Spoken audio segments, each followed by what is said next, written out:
Eden, alam mo bang excited na akong makilala yung pamilya mo? Ako nga rin eh. Siguradong matutuwa si nanay tsaka si tito na makilala ka. Siguro naman. Tsaka alam mo din, pag kinasal na tayo, huwag ka mag-alala. Dahil pakikisamahan ko sila na maayos. Wait lang ha. May tumatawag eh. Sige. Hello? Oh, ganun ba? Oh, sige. Walang problema. Oo, sige. Naku, Enzo. May kailangan akong puntahan eh. May emergency lang dun sa office. Pero saglit lang ako. Babalik naman ako agad eh. Paano ko naman makikilala yung pamilya mo kung aalis ka naman bigla? Hindi kasi alam naman ni nanay tsaka ni tito na pupunta tayo dito ngayon. So, pwede mo namang hintayin sila saglit. Tapos, pagkatapos ko dun sa opisina, babalik naman ako agad dito. Sige. Sige ha, mauna muna ako. Pasensya na talaga. Basta bumalik ka agad Oo naman.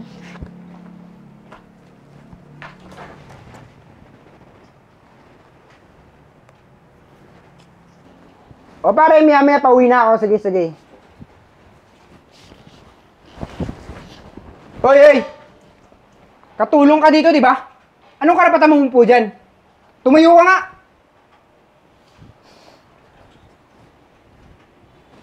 Baka hindi mo ako nakikilala.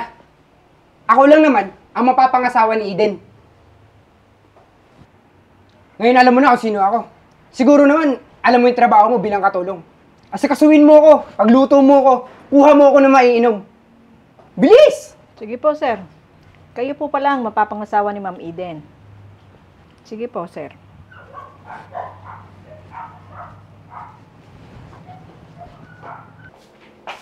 Mami, sige ako, sa doon. Nandiyan yung mapapangasawa ni Eden. Ano nangyari? Nako, napakayabang. Kung ano-anong sinasabi sa akin, napakahambog. Inuutusan pa nga ako magtimpla daw ng maiinom. Hindi yung gulay. Grabe naman ugali nun ah. Bakit? Nag-uusapan niyo? Itong si Mami nandiyan daw yung manliligaw ni ate. Inutusan siyang kumuha ng tubig. Napagkamalan akong katulong. Ang yabang naman pala niyang manliligaw ng Lulusugin ate mo. natin yun, Uy, tara. wag! Hayaan nyo. Sakyan lang natin. Nang malaman natin ang totoong ugali ng mapapangasawa ng ate mo. O sige, Mami, ako una ha. O sige, sakyan nyo lang. Init naman dito. Hina ng aircon. Sakay katulong dito.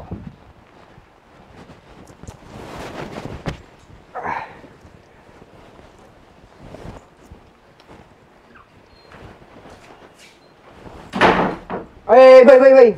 Saglit nga lang. Yes po. Ang init kasi. Baka pwedeng itapat mo sa akin yung electric fan. Saka magwawalis ka. Alam mo may darating akong bisita at importante yun. Kaya nga po nagwawalis ako para malinis po eh. Huwag ka na sumagot. Tutok mo sa akin yung electric fan. Naiinitan ako eh. Hindi mo ba ako kilala? Ako ang mapapangasawa ni Eden. At kapag nangyari yun, lahat ng yaman niya mapupunta sa akin. At hindi lang yun. Gagawin kitang alila. 24 oras ka magtatrabaho na walang pahinga. Wag naman pong gano'n, sir. Nagtatrabaho lang naman po ako ng maayos eh. Electric fan, tutok mo sa akin. At mainit. Sige po.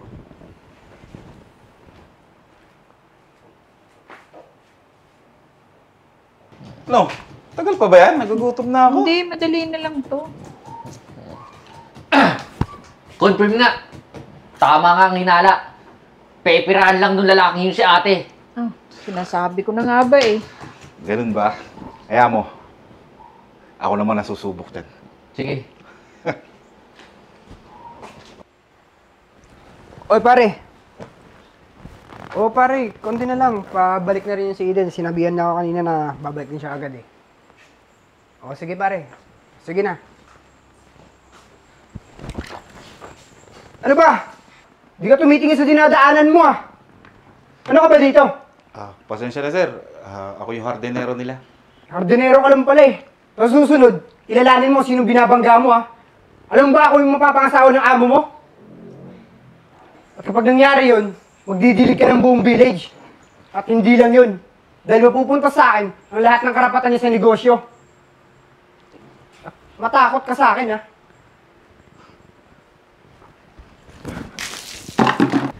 Kung bihira, ba't mo ko binasa? Alam bang mahal ng damit ko?